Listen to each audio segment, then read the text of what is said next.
Bonjour tout le monde, j'espère que vous allez tous très bien. Il y avait un moment que je voulais faire cette vidéo là du bracelet de vie et puis ben voilà, je n'avais pas eu le temps de la faire. Aujourd'hui je vais vous la faire mais de façon plutôt rapide, mais je vous en referai une avec vraiment tout expliqué. Donc alors, c'est quoi le bracelet de vie? Le bracelet de vie, c'est un bracelet vraiment hyper personnalisé parce qu'on tient compte de tous les prénoms figurant sur l'état civil, du nom de naissance du papa, du nom de naissance de la maman et de votre date de naissance. Donc il est ultra personnalisé. Pour moi, c'est un chouette cadeau à faire pour soi ou pour les autres. Voilà, c'est vraiment le bracelet unique. Il est super chouette. Donc par exemple, pour ici, on va avoir comme exemple Michel Louise Christine Dupont-Durand et 25/12/1947. Elle comprend 8 pierres différentes maximum.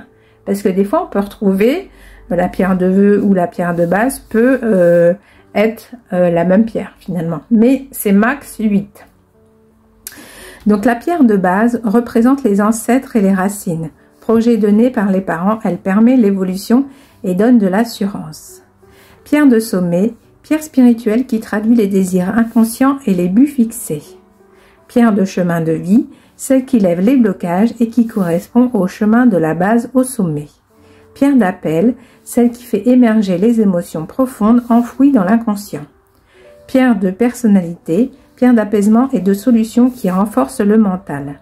Pierre d'expression, pierre de la communication et de l'ouverture aux autres. Pierre de touche, elle facilite les moments difficiles. Pierre de vœux, sensibilité intérieure et la mission de vie. Donc chaque lettre correspond à un nombre. Donc pour faire le calcul de la pierre de base ici, qui représente les ancêtres et les racines, projet donné par les parents, elle permet l'évolution et donne de l'assurance. C'est la somme des premières lettres des prénoms et des noms. Donc Michel Louise Christine Durand Dupont, Michel M, Louise L, Christine C, Dupont D, Durand D. Donc on les trouve là. Chaque lettre correspond à un nombre. Donc le M c'est 4, le L c'est 3, le C c'est 3 et le D c'est 4.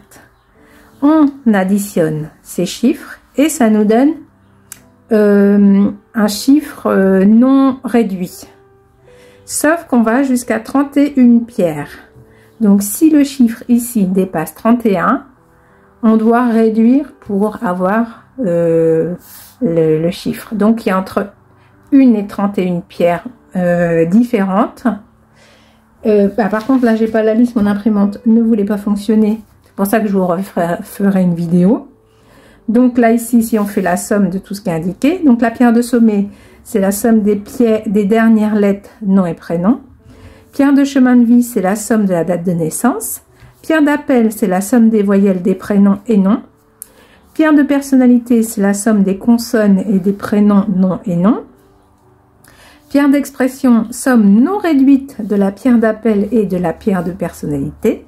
Pierre de touche, somme de toutes les pierres non réduites sauf chemin de vie et avec la pierre de vœux. Oui, c'est compliqué. Hein.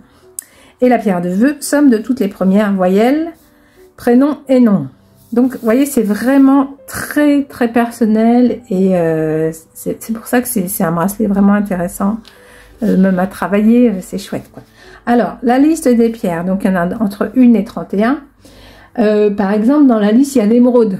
Donc, à moyen d'être très riche, moi, je peux pas mettre d'émeraude dans les bracelets. Donc, on trouve des pierres de substitution. Donc, pour le cas ou le bracelet que je vais faire là ici, donc on a une pierre de base qui est la numéro 10, pierre de sommet qui est la 14, pierre de chemin de vie la 7, pierre d'appel numéro 6, pierre de personnalité numéro 12, pierre d'expression numéro 18, pierre de touche numéro 13 et pierre de vœux numéro 10. Donc on retrouve la numéro 10. Donc là on aura normalement 7 pierres différentes au lieu de 8. On a juste la numéro 7 où ici c'est la citrine. Donc ça c'est pareil, c'est une pierre extrêmement chère. Donc on a plusieurs solutions. Soit on la remplace par enfin, la citrine est souvent rendue par de l'améthyste chauffée. Mais pour moi, les propriétés sont pas les mêmes. Donc, je trouve pas ça forcément idéal. Donc, si on avait choisi la couleur, ça serait l'améthyste chauffée. Mais si on choisit pour les propriétés, moi, je choisirais la cornaline. Donc, dans ce cas-là, je choisirais la cornaline pour ce bracelet-là. Donc, on y va pour le montage du bracelet tous ensemble. Donc, comme d'habitude, j'ai allumé mon petit encens. On fait un petit peu de bocal chantant, bol chantant.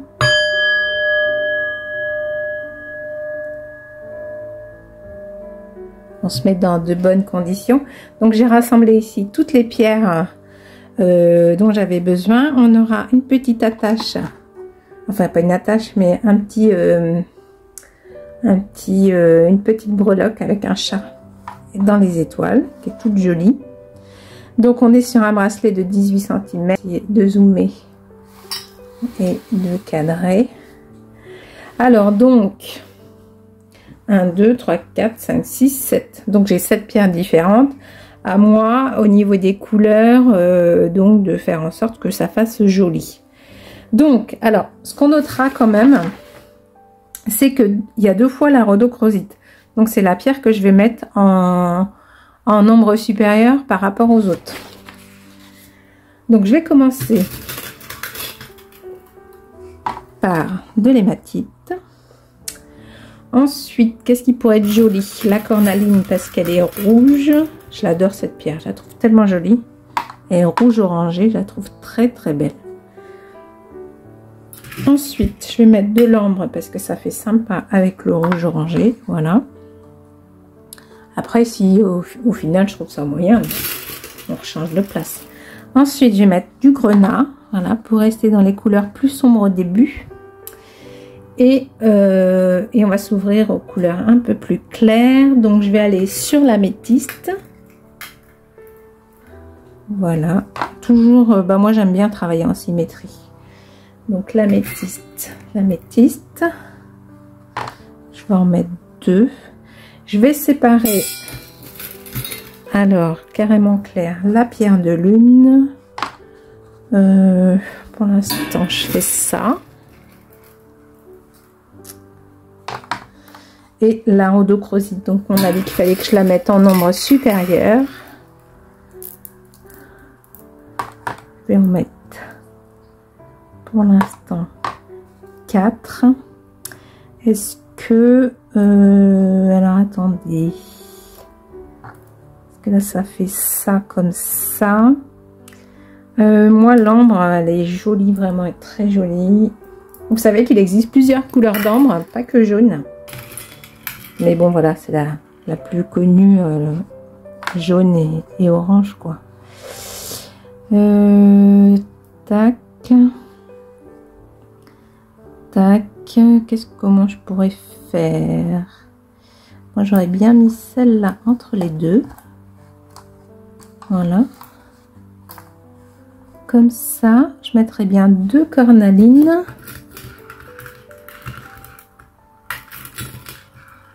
Allez, viens là, toi, petite cornaline. Comme ça. Voilà. Là. Et donc là, il me reste une pierre à mettre. Et bien, je vais rajouter une rhodochrosite. Voilà, je vais mettre ici. Pour bien respecter la supériorité du nombre. Ça me paraît plutôt équilibré et plutôt joli au niveau des couleurs. Donc là, comme d'habitude, je vais monter le bracelet sur 2 élastiques. Hein. Je privilégie vraiment, comme je l'explique à chaque fois, mais comme c'est hyper important, ça fait un fil de survie, quoi. Parce que bon, bah, ça s'abîme avec le frottement, etc. Donc comme ça, quand on sait qu'il y en a un qui est filoché, et ben hop, on fait retour. Et puis moi, je vous refais le petit bracelet, voilà. Comme ça, vous le perdez pas et bon, ce serait dommage de le perdre, quoi. Donc voilà, donc là, donc je vais le monter tranquillement. Je vais y mettre toutes les attentions les plus belles du monde pour que cette personne ait toutes les propriétés des pierres engagées dans ce bracelet de vie. Voilà, et je vous reprends juste après quand j'ai monté le bracelet. À tout à l'heure. Voilà le bracelet terminé, il est vraiment magnifique, je l'adore, je l'adore. Donc c'est un bracelet de vie vraiment très personnalisé qui tient compte de votre état civil, de votre date de naissance. Donc c'est un super cadeau à offrir. Je remercie encore la personne qui a passé la commande. Je vous souhaite à tous une très très belle journée et je vous dis à bientôt. Salut, salut!